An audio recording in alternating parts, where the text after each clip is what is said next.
জানি পারি আমি যা বলছি তা তোমার খারাপ লাগছে, কিন্তু বিশ্বাস করো আমি তোমার ভালোর জন্যই সবটা বলছি। আর তাছাড়া এখন আমি চাইলেও তোমার সব ব্যাপারে খেয়াল রাখতে পারবো না। বাড়ির কারোর মন মানসিকতা ঠিক নেই, একের পর এক ঝামেলা এসে পড়ছে। আর তাছাড়া ওই বাড়িতে তোমার বাবা মা আছেন, ভাইয়েরা আছেন। আমাকে তুমি বাড়ি থেকে বের করে দিচ্ছ ইরফান? আলাদা করে দিচ্ছ তোমার কাছ থেকে? না না পারি তা না, তুমি যেভাবে আমার কথাকে ব্যাখ্যা করছো ব্যাপারটা একদমই তা না। তুমি তো নিজে চোখে দেখলে যে মা আমাদের উপর কতটা রেগে আছেন। আর সবচেয়ে বড় কথা, মা এই বিয়েটা মেনেই নিতে পারছেন না। আর এই সময় আমি তোমার জন্য জোর করে কিছু বলতেও পারবো না, তোমার অধিকারটুকুও আমি দিতে পারছি না। মায়ের মনের মধ্যে এটা একদম বসে গেছে যে এই বিয়েটা যদি না হতো তাহলে হয়তো কোনো প্রবলেমই হতো না। আমাকে নিয়ে আর ভেবো না ইরফান। যখন থেকে জানতে পেরেছি টাকা দিয়ে এই বাড়িতে আমার অধিকার কেনা বেচা হচ্ছে, তখন আমি নিজেই সেটা ছেড়ে দিয়েছি। অধিকার আছে কি নেই সেটা নিয়ে আমি আর ভাবছি না। তবে হ্যাঁ, একটা সুতা কিন্তু এখনো আছে ইরফান। কি? দে না। এটাকে যৌতুক বলো আর না বলো, আমার বাবা যে টাকা দেওয়ার কথা তোমাদের দিয়েছে সেটা না দেওয়া পর্যন্ত আমার কোথাও যাওয়া সাজে না। সেটাও কি সম্ভব পারি? চেষ্টা না করলে জানবো কি করে? পারি, তুমি এখনো পৃথিবীটাকে নিজের মতো করেই দেখো। 5 কোটি টাকা তোমাকে কেউ দেবে না, কোনো কিছুর বিনিময়ে দেবে না। আরে আমরাই পারছি না, সেখানে তো তোমরা গরিব না মধ্যবিত্ত? না পারি, আমি সেটা বলতে চাইনি। মধ্যবিত্তদের দেয়ালে পিঠ থেকে গেলে কি করে জানো? জীবন বাজি রাখে। আমিও না হয় আমার বাবার জন্য জীবন বাজি রাখবো, কিন্তু বাবাকে আমি দেনা মুক্ত করবই। তারপর আমার ছুটি, তারপর আমি মুক্ত।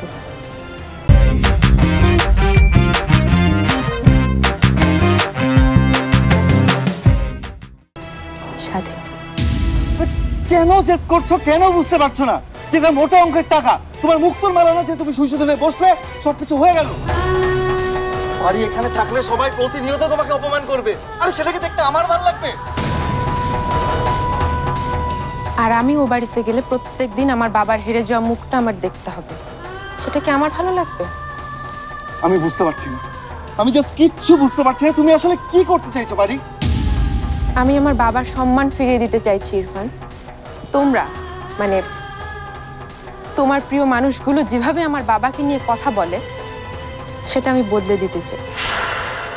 মা, মা, খাবার নিয়ে আসো।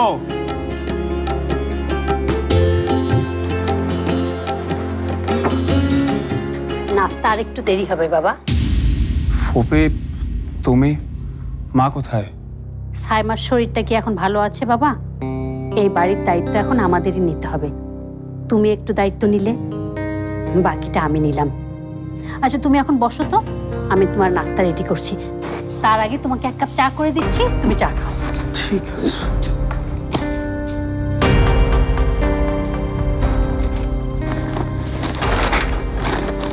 কি রে, তুইও দেখি রেডি, এখনো তো নাস্তাই হয়নি। আর ছুটির দিনে সকাল সকাল কোথায় যাচ্ছিস? একটু বাড়ির ওখানে। বাবা, কি হয়েছে? বাবা এমন করছিস কেন? কি হয়েছে? এই যে দেখো।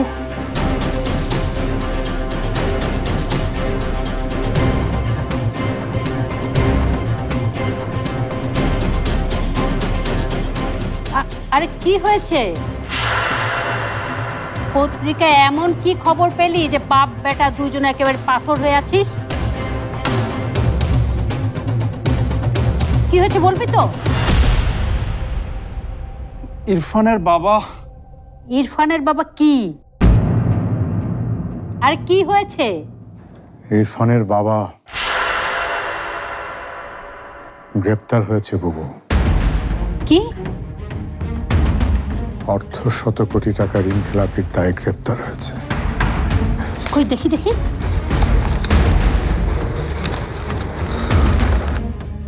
অর্ধ শত কোটি টাকা ঋণ খেলাপির অভিযোগে নামকরা শিল্পপতি গ্রেপ্তার।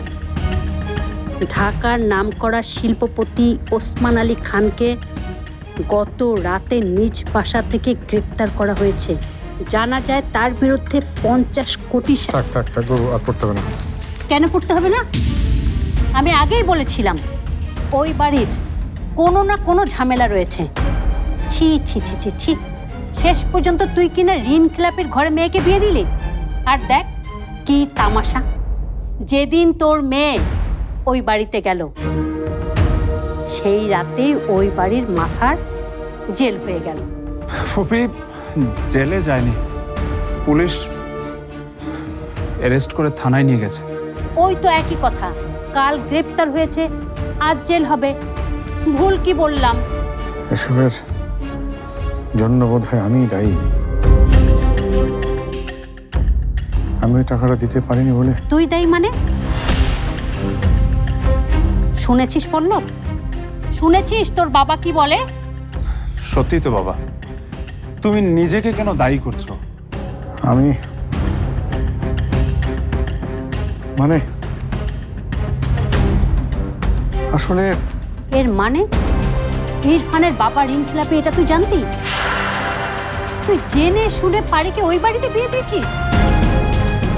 কথা বলছিস না কেন? চুপ করে আছিস কেন? বল, তুই জানতি কি না? কি বলিস না কেন? বাবা তুমি বলছো না কেন? তুমি কি সবকিছু জানতে?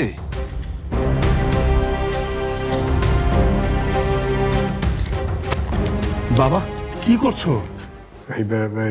এই খবরটা কাউকে পড়তে দেওয়া যাবে না, এটা যেন কেউ না জানে। হ্যাঁ, ওরে আল্লাহ রে, আরে এই পত্রিকা সারা বাংলাদেশে না চলে গেছে, এর মধ্যে সবার পড়া শেষ। ওই টিভি খুলে দেখ না, ওরাও না গলা ফাটাচ্ছে। আর বলছিস কি এই খবরটা যেন কেউ না জানে, বললেই হলো। বাবু, এটা সাইমা দেখলে বিপদ হবে, তুমি কেন বুঝতে পারছো না? তুই কেন বুঝতে চাইছিস না? আর বলছিস না কেন? তুই তুই জানতি ইরফানের বাবা যে ঋণ খেলাপি? জেনে শুনেই তাকে তুই 5 কোটি টাকা দিতে চেয়েছিস। দেখেছিস পল্লব? দেখেছিস তোর বাবা কত বোকা? আর বোকা বলবো নাকি অন্য কিছু? এতগুলো টাকা, আরে এতগুলো টাকা তো আমরা চোখেও দেখিনি কোনোদিন। আর সে কিনা এই 5 কোটি টাকা দিচ্ছে, তাও একটা ঋণ খেলাপিকে। ব্যাপারটা এরকম না বাবু। আসলে আসলে কেমন বাবা, তুমি বুঝিয়ে বলো। বলেছি তো,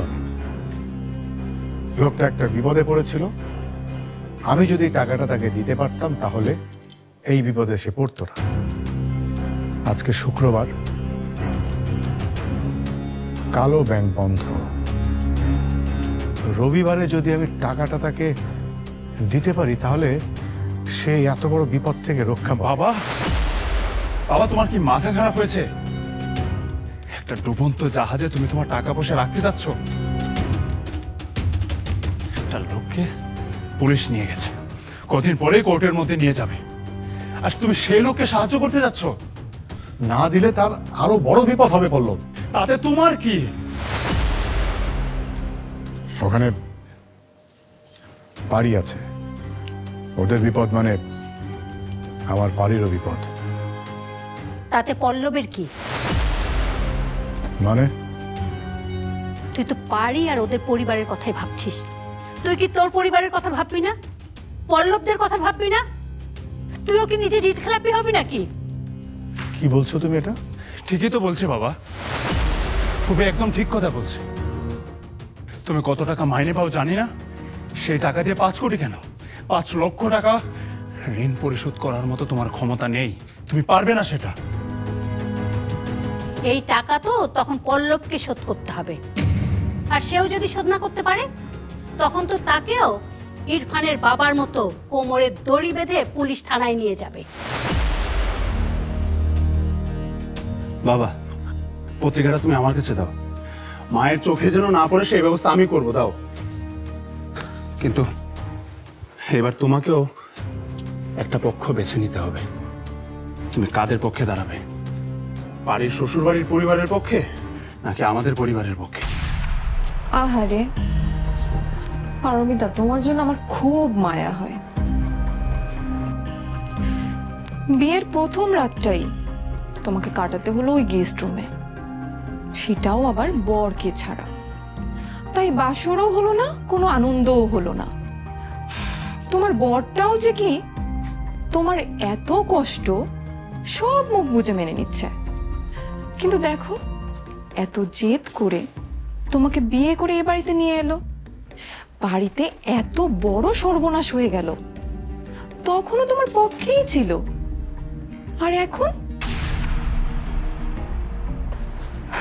আর এখন তোমার দিকে ফিরেও তাকাচ্ছে না। ইস, কি কষ্ট, কি কষ্ট। বোঝো না এই ব্যাপারটা? এখানে কষ্টের কি আছে ভাবি? ইরফান অন্য রুমে থাকুক কি অন্য দেশে, ও আসলে আমার কাছেই থাকে। ও যে আমাকে ভালোবাসে। ভালোবাসে? তাই নাকি?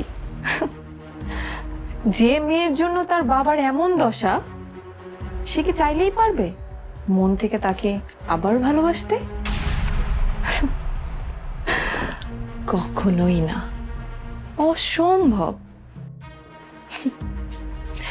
তুমি হয়তো এখন আমার কথা বুঝতে পারছো না, কটা দিন যাক ঠিকই বুঝবে। এটা খুব ভালো করে বুঝবে যে ইরফানের কাছে তুমিও কতটা মূল্যহীন হয়ে গেছো। ইরফান আমাকে ভালোবাসে, সারা জীবনই বাসবে। তাই নাকি? ইরফান যদি সত্যিই তোমাকে ভালোবাসতো তাহলে তো ওর ঘরেই তুলতো, তোমাকে এইভাবে সুমির মায়ের ঘরে অন্তত ফেলে রাখতো না। বড় ভাবে আপনাকে কফি দিব? কফি? তা কফিটা বানাবে কে, তুমি নাকি পারমিতা? এ বাড়িতে তো এখন দুজনই লোক, একই কাজের। আমি বানিয়ে দিচ্ছি, কোনো কাজকে কখনো ছোট মনে করি না। বাবাও শিক্ষা দেননি। তোমার বাবা তোমাকে কি শিখিয়েছে সেটা আমি খুব ভালো করে জানি। ওই ভণ্ডামি ছাড়া। আপনি বোধহয় আমার শর্তের কথাটা ভুলে যাচ্ছেন, তাই না? ঠিক আছে ঠিক আছে, কফি বানাচ্ছ বানাও, কিন্তু কফিতে যেন 1 চামচের একটুও বেশি চিনি না হয়, ঠিক আছে?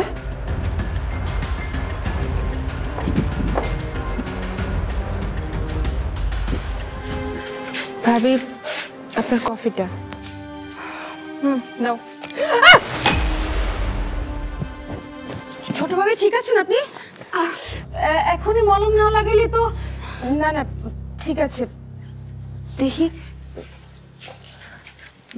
ভাবি, ঘা হয়ে যাবে তো। সুমিমা, তুমি কি একটু বেশি বোঝো নাকি? ও না বললো ওর কিছু হয়নি, আর তুমি এখানে কি করছো? নাস্তার কাজ শেষ হয়েছে? যাও নাস্তা রেডি করো। কি হলো? যাও বলছি, যাও।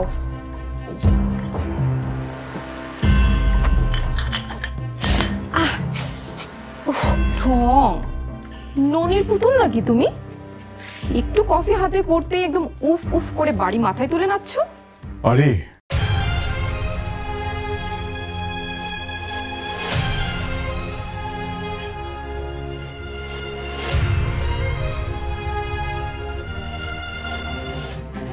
আপনার টাইমিং সব সময় পারফেক্ট হয়। এই যে দেখেন না, আজকেও এসেছেন একদম ঠিক টাইমেই। এবার নিশ্চয়ই বলে বেড়াবেন যে আপনার মেয়েকে শ্বশুর বাড়িতে কত অত্যাচার করি আমরা। কি তাই তো? 1 মিনিট, নাকি আপনার মেয়েই আপনাকে ডেকে এনেছে? কি বলেছে? বাবা তুমি আসো, তুমি আসলেই আমার হাতে গরম কফি ঢেলে দেব। এইরকম কিছু নাকি? তবে যাই বলে, আপনার মেয়ে কিন্তু নিজের দোষেই তার কপাল মানে হাত পুড়িয়েছে। বুঝছেন না এই ব্যাপারটা? ঠিক আছে, আর লাগবে না। কি হয়েছে মিতু? সকাল সকাল এত কথাবার্তা কিসের? এখন তো কথাবার্তা হবেই মা। এবারের ছোট বউ কথা বলার জন্য বাইরে থেকে লোক ডেকে এনেছে। বাইরে থেকে মানে? কে এসেছে বাইরে থেকে? আপনার আত্মীয় মা, পরম আত্মীয়, পারমিতার বাবা। এমন আত্মীয় যে যার জন্য আমাদের সর্বনাশের শেষ নেই।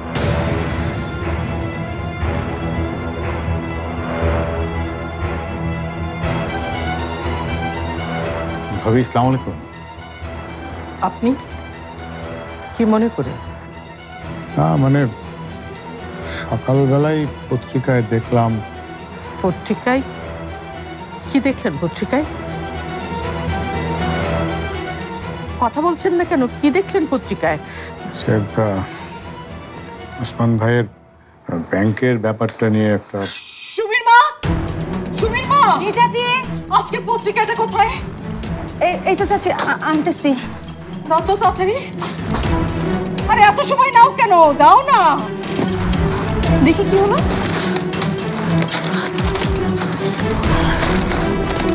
হাই হাই, সত্যি তো মা। রাত পার হতে না হতেই মিডিয়া সব জেনে গেল। দেখেন মা, সব কিছু লিখে দিয়েছে। এখন কি হবে মা? আত্মীয় স্বজন, বন্ধু বান্ধব সবাই তো সবকিছু জেনে গেল। কি লজ্জার ব্যাপার।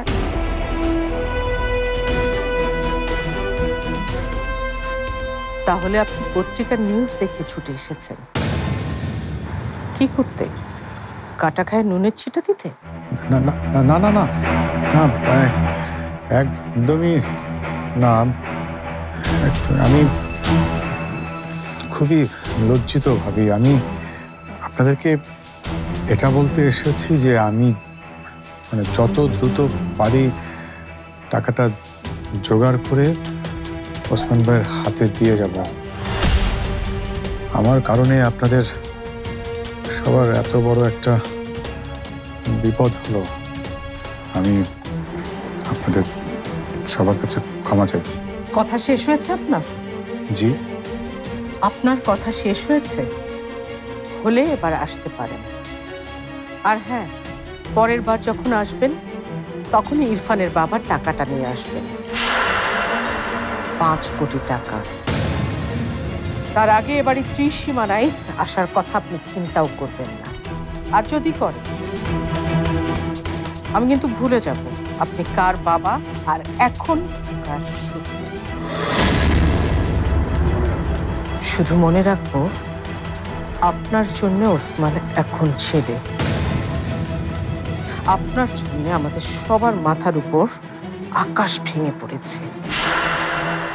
আরেকটা কথা, যদি মনে করেন ইরফান আর আপনার মেয়ের বিয়ে হয়েছে বলে আপনার সাথে আমাদের সব দেনা পাওনা মিটে গেছে, ভুল, খুব ভুল। বাবা যতদিন না আপনার কাছ থেকে এই 5 কোটি টাকা পাচ্ছে ততদিন পর্যন্ত এই দেনা পাওনা মিটবার নয়। বুঝতে পেরেছেন?